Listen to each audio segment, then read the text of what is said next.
think Joshua, being one of only 2 good spies 40 years before when they were supposed to go into the promised land, thought the 2 spies would be enough. So Joshua is going to send out 2 spies to Jericho before they start battling on in there and the walls come tumbling down and all of that. But we'll see how they really got to see how God had already prepared the way.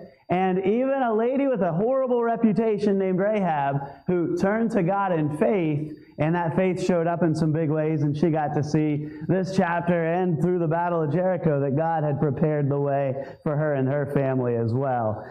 Sometimes it's really hard to figure out how all the pieces fit together when we can't see all of the pieces. Those are times to simply trust and obey, to be so close to our Savior that we can follow Him anyway. But I thought we'd have some fun, illustrate this. Jen will hit a little video. You can name what in the world the cartoony but image is. These are all familiar things. So far, if you can name it, that's impressive. But you get more and more pieces all the time. Feel free to call it out. I know what it is, and it still doesn't look like it. Anybody? No. Bananas. Yeah, that one's bananas. Good job. Here's another one. This one's hard. I'll just warn you. To me, anyway. This one, even the full picture, took me a second. A little bit of a hint. Those are holes, not dots. Huh? Swiss cheese. I think I heard cheese and then Swiss cheese. Good job. Once again, proving that y'all are smarter than me. One last one, I think, here. Good luck so far. It is not pizza. It is a cheeseburger. Sesame seed bun maybe was a help. I don't know. Now that we're all hungry, honestly, at this moment, maybe I'm not that hungry, but the banana sounds better than any of the other food, I guess. I don't know. Maybe Swiss cheese. Okay. Grew up in Chambersburg, been back here for a year and a half. One known to be northern thing that never caught on with me. Do y'all eat cheese on your apple pie? Yeah, that is typically thought of as a northern thing, but no? Cheddar cheese on the crust of apple pie? No. It's just gross no matter what. I don't know. Anyway, not my thing, not my thing. But, huh? In the South too? It shouldn't be anywhere. I don't know. The spread of weird things. There we go. Well, huh? Yeah, ice cream. I can eat ice cream on almost anything. Ice cream on your apple pie. I'm with you there. Anyway, just add more sugar. It'll be great. Anyway, but maybe you'd agree with that silly little game that without all the pieces, or at least enough of the pieces, it's hard to see where we're going. Well, sometimes it's hard to see how every piece of our lives, every step God calls us to is going to fit everything. And even if you feel like, okay, I know pretty much where God has me, what God wants me to do, there will be times in our journey with God where He will put us to a test. Will we trust and obey? Will we step forward in faith? Because He doesn't want our service to Him to all be based on sight. He wants it to include steps of faith, because doesn't our relationship grow so much at those times where we put our confidence in Him and then we see Him come through? Again, 12 spies 40 years before this in Joshua 2, way back after they came out of Egypt. 12 spies went in and 10 were bad and 2 were good. We know that song. Maybe we should have sung that. I don't know. But most of them, except for Joshua and Caleb, nobody said, hey, let's go. They saw their fears. They saw, the land was great, but there's giants, there's problems, and they wouldn't step forward in faith. The people could have said, hey, we're going anyway. Let's follow Joshua and Caleb. And they could have gone, but they refused as well, and they missed out on so much. Joshua, the leader now, Moses has gone on, and Joshua is leading, and I think he figured, hey, 10 were bad, 2 were good, let's go with 2 different spies this time. And so he does, and they're both going to do a great job. They move forward in faith. The people of Israel will walk around Jericho here coming up real soon and take that for God. They get to trust and obey. Sometimes following God is a funny way to think of it, but we're already talking about food. Sometimes following God is like eating an elephant. It's only possible if you do it one bite at a time. We don't have to see the whole picture. We just need to trust God and obey. Now, full disclosure, I've never eaten an elephant, but I've heard that's the only way to eat an elephant. Some of you are like, nah, bring it on. I'll eat the whole thing. No, anyway. park there for a little while. I've heard about a place that has like a 64-ounce steak, and if you eat the whole thing, it's free. Yeah. I'm wondering if they pay for your heart attack and your medical care. I don't know. That's a lot of meat. Anyway, I couldn't do it. Well, hey, we don't have to fight every battle right now. We just need to stay in the battle. We don't have to go the whole way today. We just have to obey and take the next step. I'm thankful that the spies were willing to do that. I'm thankful that Rahab and her family really were willing to do that as well. We'll start to look at their story tonight. Well, as we jump on into Joshua 2, starting in verse 1, if we're going to experience the path and the plan that God has prepared for us, we need to choose to identify with God. So before we look at any specifics on how to do that, we really need to choose to do that. We need to choose to say, okay, God, I place my faith in you for salvation. I place my faith in you for this situation. Spies and Rahab do a great job with that. Verse 1, it says, And Joshua the son of Nun sent out of Shittim 2 men to spy secretly, saying, Go view the land, even Jericho. I will say, just real quick, Joshua was not sending them out to figure out if they could take the land. He was sending them out to figure out how to best take the land. There is no question, I have no doubt, and Joshua has no question of, are we going forward?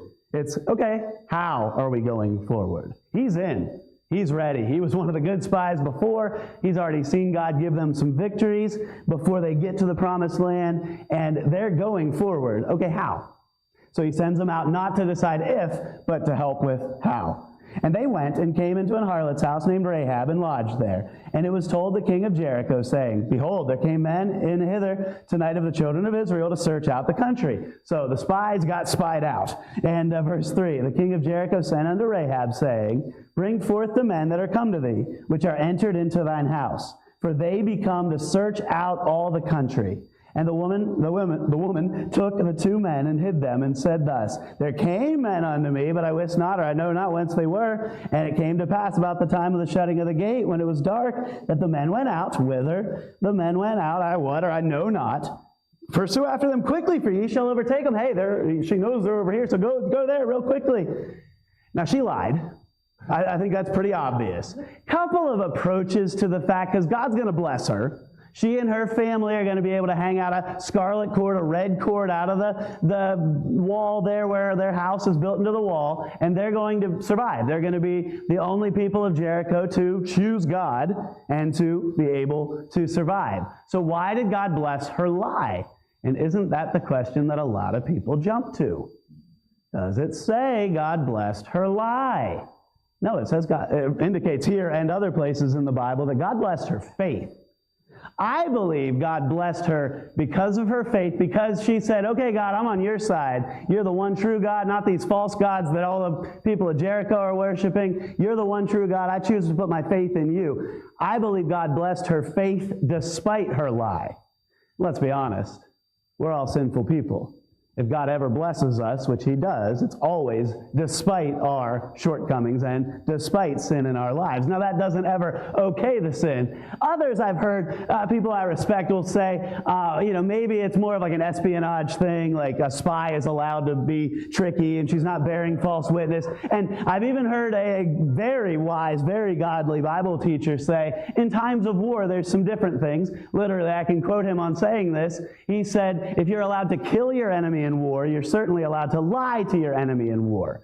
I don't know. I think God's not okaying the lie. I really don't. I think He's blessing her in spite of that. Perhaps she literally suffered some consequence for lying. We don't know. But I'm amazed at the fact, not that she lied, but that she chose to identify with God and with God's people.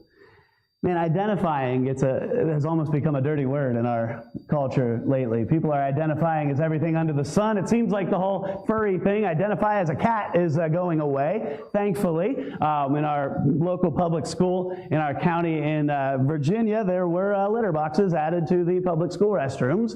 As ridiculous as that is, you don't become a cat just because you say you are. I've seen a bumper sticker. This one I like. But I've seen a bumper sticker that you can put on your car that says, I identify as a truck. So maybe you always wanted to have this, muscle truck, this big monster truck, and you drive a little car. Well, you can put that on and identify. Your car can identify as a truck and feel tough. But it can be pretty ridiculous. But it's sad that people will look to see if there's anything in someone's psychology of, okay, is there some psychological reason they're identifying as something other than what God made them? Yes, there is. Our thinking is so marred by sin, we don't want what's in our head. We want how God makes us new and what God does in our hearts and our lives. Jeremiah 17:9 says, the heart is deceitful above all things and desperately wicked. Who can know it? We need to be willing to identify with God, His plan for our lives, and to move forward in faith. Joshua 24:15, skipping ahead to the end of the book just for a moment, Joshua says, and if it seem evil unto you to serve the Lord, choose you this day whom ye will serve. Whether the gods of which your fathers served that were on the other side of the flood, or the gods of the Amorites in whose land ye dwell. But as for me and my house, we will serve the Lord.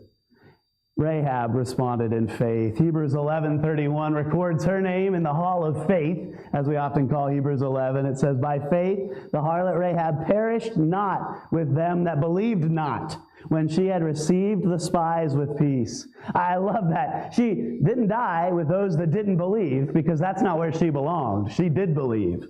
James 2:25 says, likewise also was not Rahab the harlot justified by works when she had received the messengers and had sent them out another way. Haven't even read the send out another way part yet. But James isn't saying that she earned her salvation, but her faith in God for salvation and in God's plan for her life, that her faith saved her. And that faith showed up in some real ways. Let's have the faith to step into the next step God gives us. When we go where God has prepared the way, we find unexpected help. It's scary to take these steps of faith. But I'll tell you, in my life, I don't think I'd be able to come up with a single exception. I've had several times, like you have, where I've been called upon by God to step forward in faith.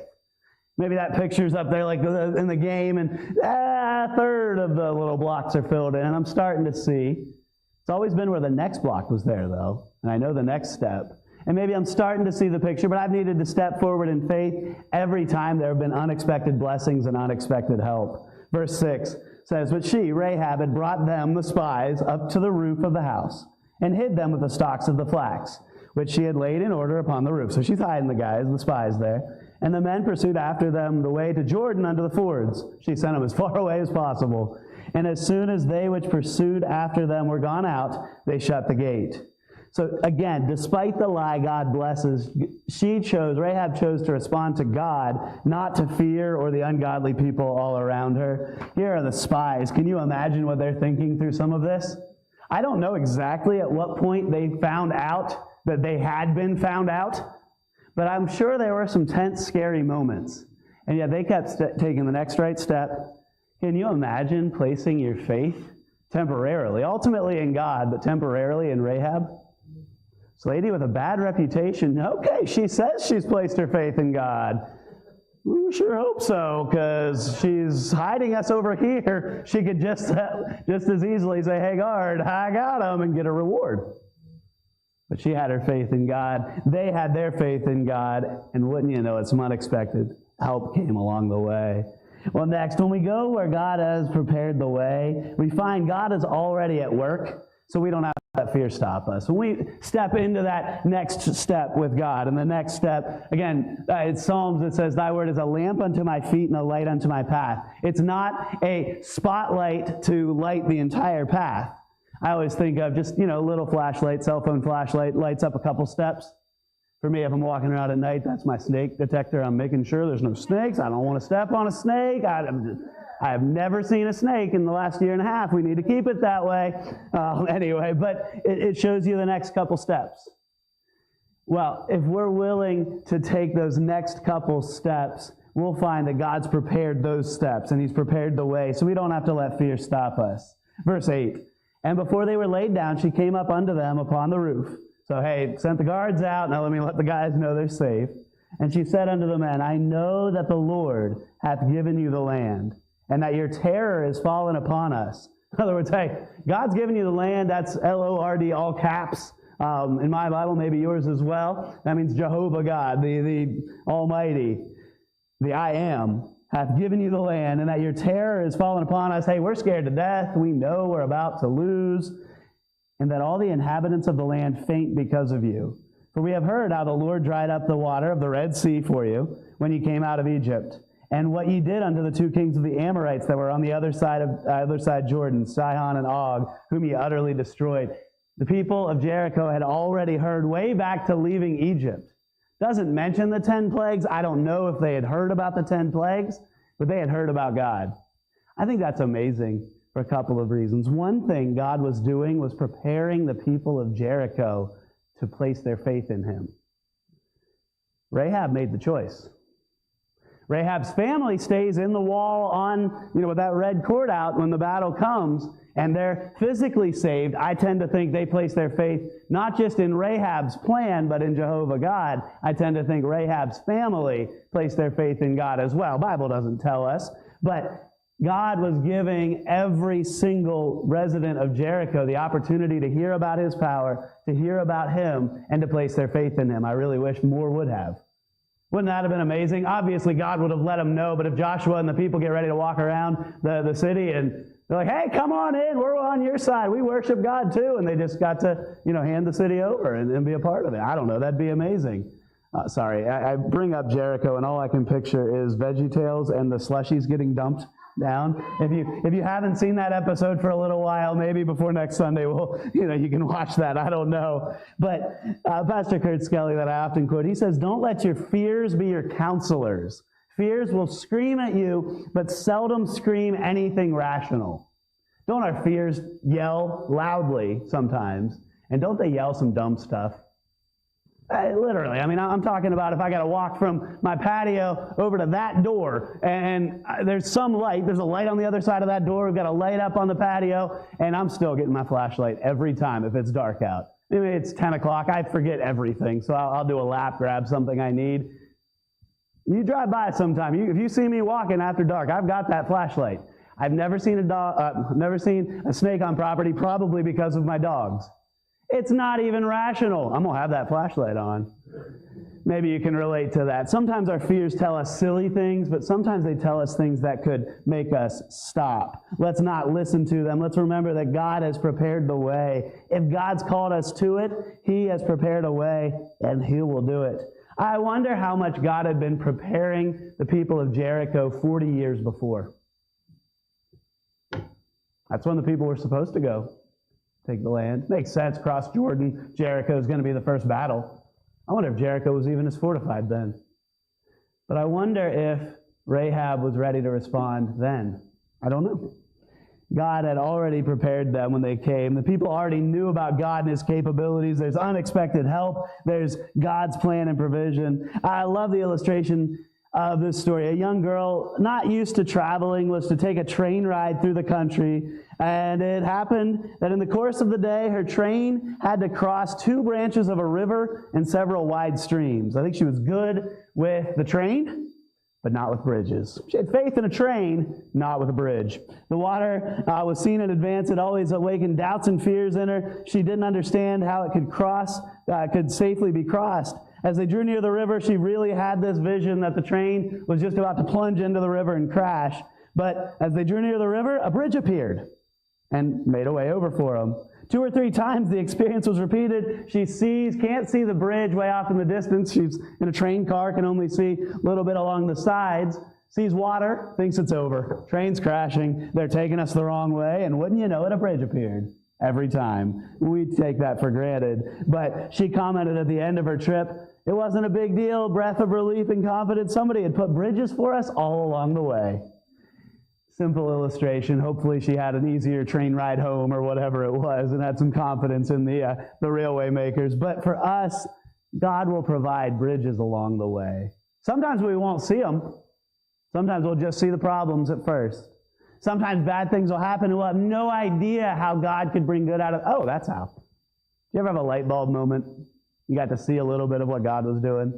Like, ding, the light bulb goes on. I often say there'll be a lot of light bulb moments in heaven. Bible doesn't tell us. God doesn't owe us an explanation. But don't you think we're going to know a little more of why when we get to heaven? I really do. I think there's some families grieving the loss of their little girls in Texas right now. And pray for those rescue efforts. We'll take prayer requests in a bit. Let's remember to pray for it wasn't just the camp there, the Christian camp, but many others. Why? They probably can't stop wondering why. Nothing wrong with wondering why. Jesus asked God the Father why on the cross. We're allowed to ask why. They might not get an answer until heaven. And I have no clue. I would love to tell them some insight. I got nothing other than what the Bible tells us that I'm sure they already know and other people are reminding them of. But I know God has a why. And honestly, I look forward to the day that those parents, again, I can't imagine the pain, can't imagine the grief, and I'm thankful I can't, but they get to see, oh, that's what you were doing. No one will ever find out why in heaven and question God. It'll never be, really? It'll always be, oh. Again, all I can picture is, ding, the light bulb goes on, and we get it. The curtain gets pulled back a little bit, we see what was going on, and we understand why. God's got a plan. Let's trust and obey. Well, next, when we go where God has prepared the way, we find God will fight our battles for us. Now, that doesn't mean we sit on the sidelines. You really don't see Joshua and the people sitting on the sidelines. Even Jericho, they're marching around the city, they're blowing trumpets. Now, that's a pretty easy way to win a battle, isn't it? But they have to go up and take the city after the walls come a-tumbling down. But at the same time, God will be there fighting with us, but ultimately fighting for us. Verse 11 says, and as soon as we heard these things, our hearts did melt, neither did there remain any more courage in any man, Rahab saying this, because of you. For the Lord your God, He is God in heaven above and in earth beneath. God was giving Himself such a witness.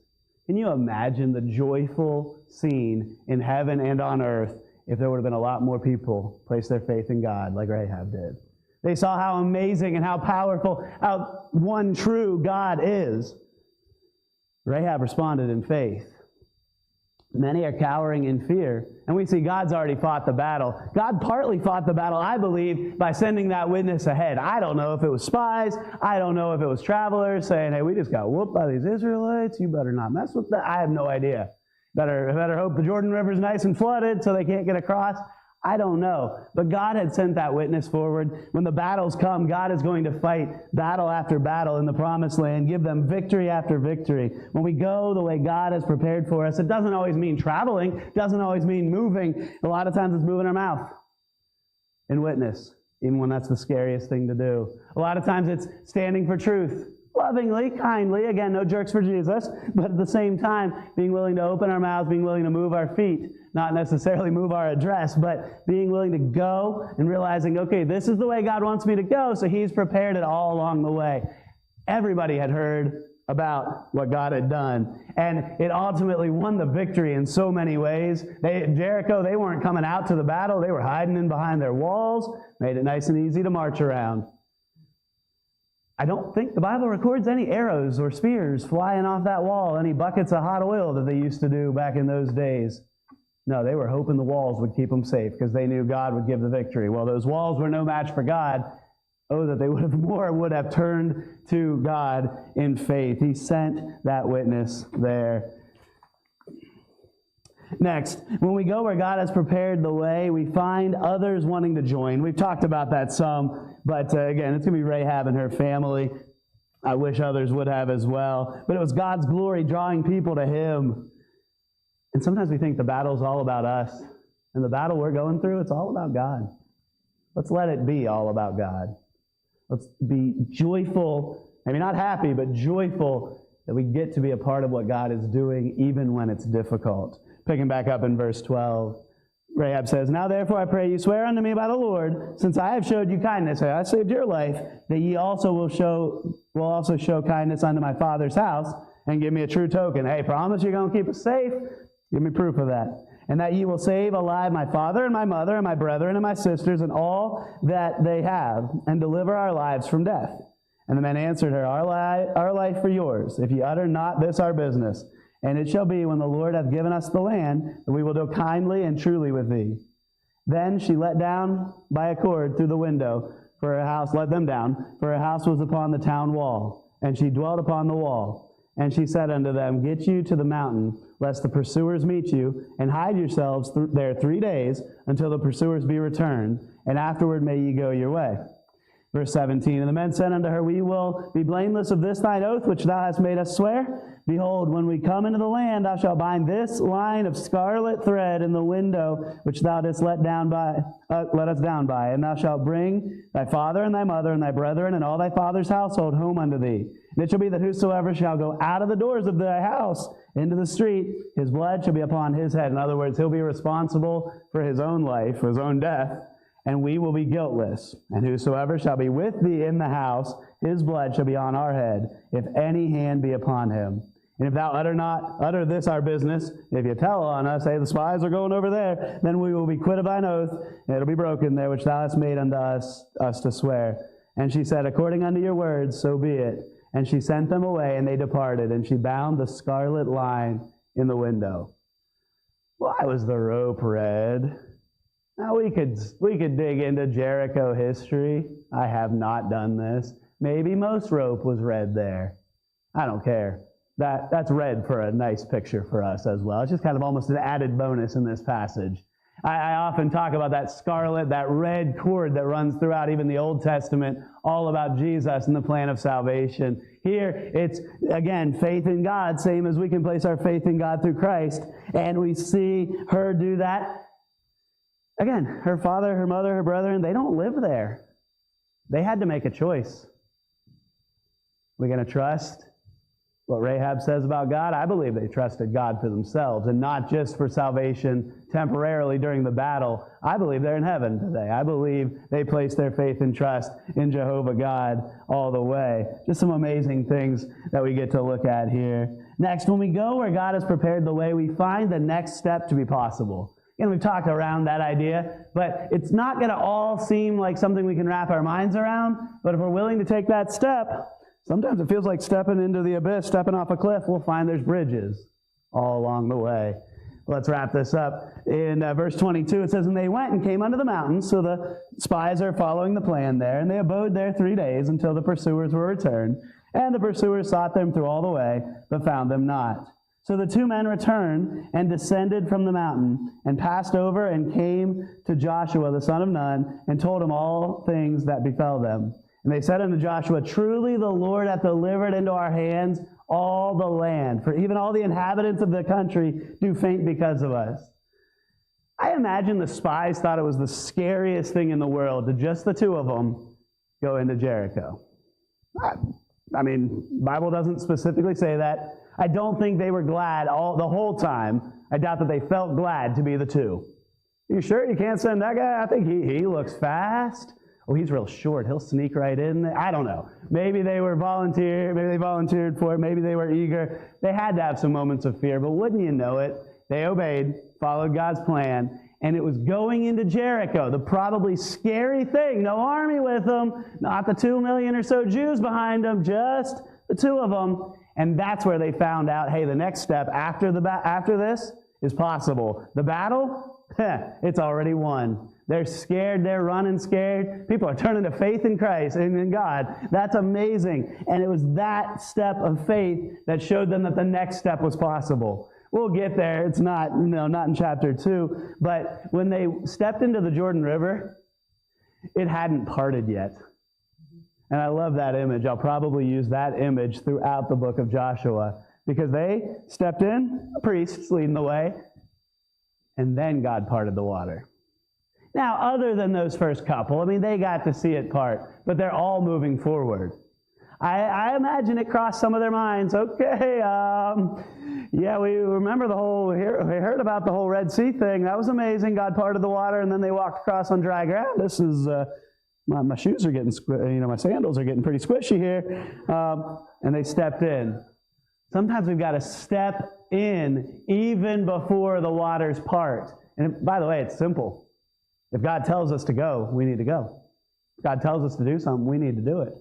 And we'll find there's bridges along the way. We'll find that He'll part the sea. He'll part the Jordan River if that's what's necessary. He'll do whatever it takes, and we'll go take that next step for Him. So maybe there's something you've been putting off, and you need to step in and say, okay, God, I'm in. Again, I use the same examples all the time, but maybe you need to knock on a neighbor's door and invite him to church or tell him about Jesus. Whatever it is, you know what God's calling you to do. Maybe you need to give up some sin. And you're like, I don't know how, I've tried before and I fail. I keep going back to it. There's no way. Take the step. Maybe the step is to get some accountability, and that's what you've never done before. So you've never gotten victory over the sin because you've never gotten Christian accountability. I don't know. Whatever the next step is, whatever God calls you to do. And by the way, if you're like, I got nothing, I'm where I'm supposed to be, doing what I'm supposed to be doing, maybe as we close the message in prayer in just a moment, just tell, hey, God, if you got something for me to do, the answer is yes, you let me know. Build that faith, like almost front load that faith for the next step. And again, it might be something small, might be something big. I wonder if the first steps were the most difficult into Jericho for those guys. First steps into the city, first steps through the gate, first steps, God didn't part the Jordan River for them. He will in a little while. But I don't know, took a boat. I have no idea how they got across the river. Maybe they just two of them, maybe they swam, I don't know. That might have been the scary moments. I don't know what was hardest for them. Sometimes the first step really is the hardest, but they were willing to do that, and they saw that God had a plan all along the way. Sometimes following God is like eating an elephant. The only possible way to do it is one bite, one step at a time. Please don't go eat an elephant. Or if you do, let me know how it tastes. That's got to be disgusting. I don't know, anyway. But we don't have to see the whole picture. We just need to trust God and obey. We're going to go ahead and sing a song simply entitled, He Will Be. I don't know, it's probably brand new for you. I've heard it a couple times. I was listening to it this afternoon. I would encourage you to sing along as you feel comfortable. I'm not going to be looking at people. I'm going to be focused on the words and the meaning of the song. But sing along if you feel comfortable, even a verse in, second verse or whatever. But pay attention to the words. And one thought that I had this afternoon as I was getting the song ready, it's a lady that sings it. She's the main vocalist. Think of these words coming from Rahab's mouth. It's kind of neat. Go ahead and play that song when you're ready, Miss Jen.